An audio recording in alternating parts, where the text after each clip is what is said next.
Okay, mga kababayan, good morning at diretso na po tayo mga kababayan habang hindi pa umuulan. Ayun, update po tayo dito sa may NLEX gas ang ginagawa dito.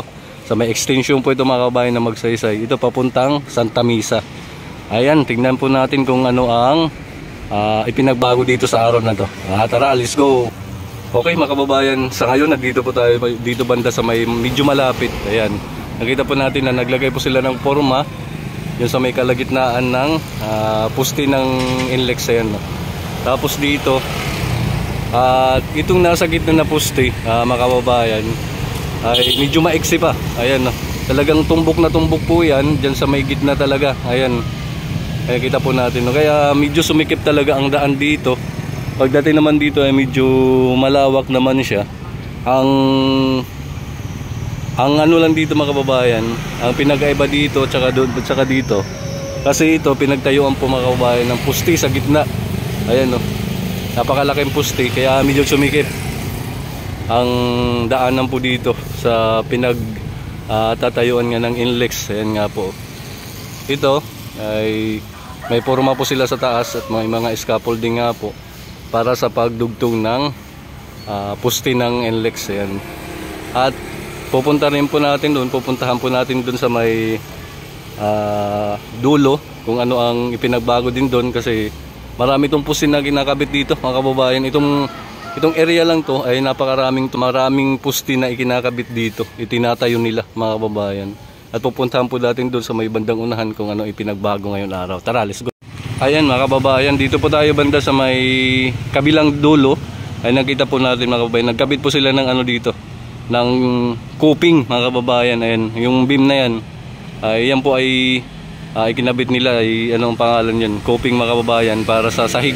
Ayan, doon naman po ay ayun, nagkabit din po sila para coping din, at may mga scaffolding nga po dyan sa may baba.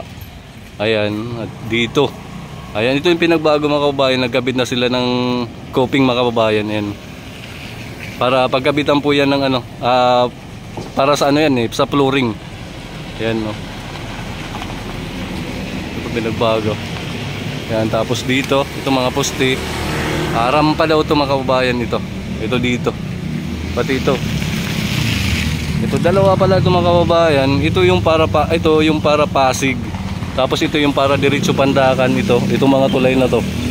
Ayan, nakita po natin yan, Pandakan daw yan. Bali dalawa daw to na ano dito na ikinakabit nila.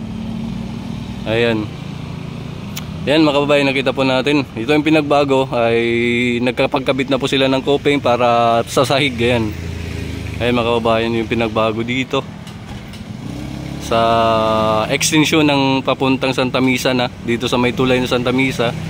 Ayan, nakita po natin. At saka yan, nakapagkabit na po sila ng ano, ng mga scaffolding, at doon banda sa may coping din sa may ano sa kabila, papunta doon para sa sahig ng NLEX na nga po. Ayan, at punta po tayo doon sa may malapit. Tara, let's go. Ayan, dito po tayo sa may malapit mga kababayan, no? May ano pala siya, may mataas, may mababa. Ayan, no, nakita po natin yung pinaka coping niya, at saka ito yung beam. Ito yung pinaka ano siya, pinaka level ng sahig dito ng flooring ng NLEX natin ay forma pa lang, hindi pa na ano, para buhusan. Yung may ano na, may pinaka forma na plywood para mabuhusan. Ayan, dito nalalakihan pala tong poste na to. Ayan, kaya sumikip ang daanan dito mga kababayan dahil dito sa poste na to, nasa gitna talaga. At ito rin isa, yan, nasa gitna rin po yan, kaya sumikip ang daanan dito. Dahil dito, sana sa pagkatapos na ito ay medyo mag-extend sila ng daanan dito para lumuwag-luwag naman banda ron. Ayun, kasi doon ay daanan na po ng PNR yon, ng train. Ayan, ito yung pinagbago mga kababayan. Ito, nakapagkabit na po sila ng coping dito para sa sahig. At ito po mga kababayan, ito, usog-usog po tayo doon para makita natin. Ito mga kababayan, ito hanggang doon ay coping daw po yan para sa sahig natin sa NLEX. Ayan, so, forma pa lang, pero ito dito may ano na, may ano na siya sa may sahig. Ayan, no, pinaka forma ng flooring. Ayan. So dito nakapagkabit na rin po sila ng mga trusses. Ayan. Dito itong mga beam na malalaki. Ayan. Saka ito, ang laki pa lang poste na to. Ayan, nakapaglagay na rin po sila ng forma ng coping nga ng pinaka flooring. Ayan. Dito kaya dito na traffic mga kababayan, kasi dahil nga dito talagang tumbok na tumbok po talaga ito dito sa may gitna. Ayan. Kaya medyo na traffic to dito. Ito naman oh, dito naglagay sila ng hagdanan. Ayan.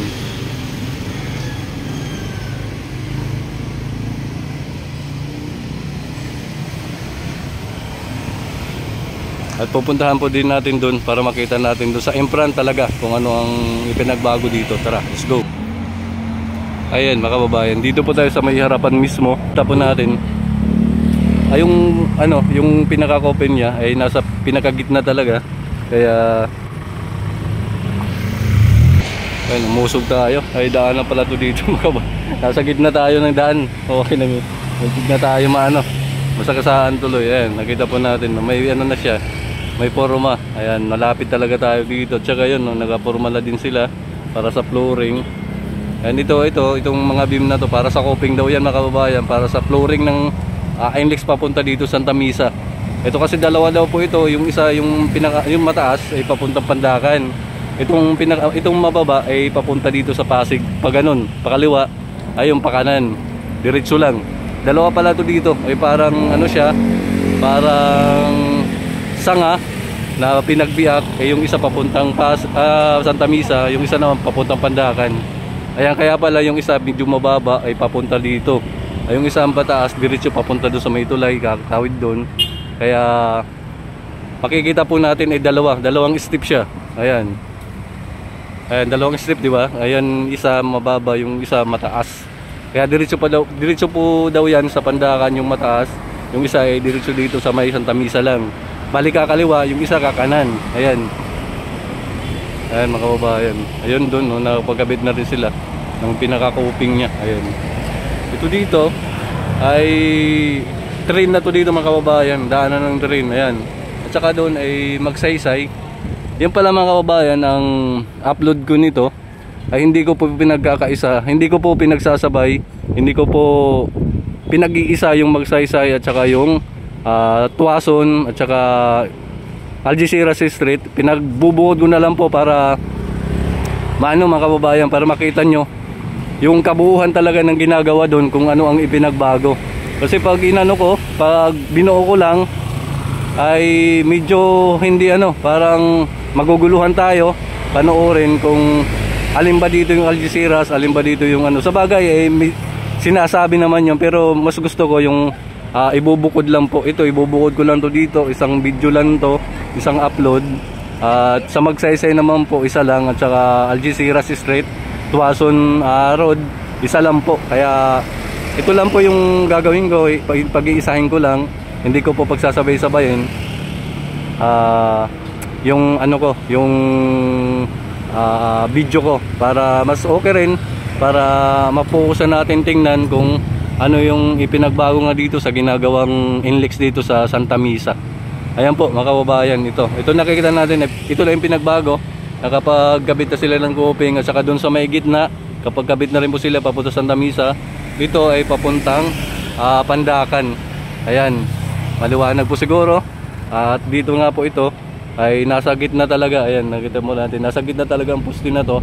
Kaya ang daanan po dito mga kababayan ay medyo sumikip. Ayan, at saka dito sumikip po talaga siya. Kaya ito dito ay walang pinipiling araw sa traffic, lalo na pag may pasukan mga kababayan. Traffic po talaga dito. Ay nakikita naman po natin ay halos isang dipa na lang ang daanan dito dahil dito sa poste na to sa gitna. Ayan mga kababayan, nakita po natin. Okay mga kababayan, dito ko na lang po muna tatapusin itong update natin dito sa NLEX. Ay bago ko tapusin itong video na to, nais ko po muna magpasalamat sa inyong lahat ng maraming salamat po. Kung hindi dahil sa inyo, wala po ako at wala po itong channel ko. At yan lang po, at mag-iingat po tayo lahat kung saan man tayo sa sulok ng mundo mga kababayan. At sana suportahan nyo po ako hanggang dulo mga kababayan. Ayun lang po at maraming salamat po. God bless you all.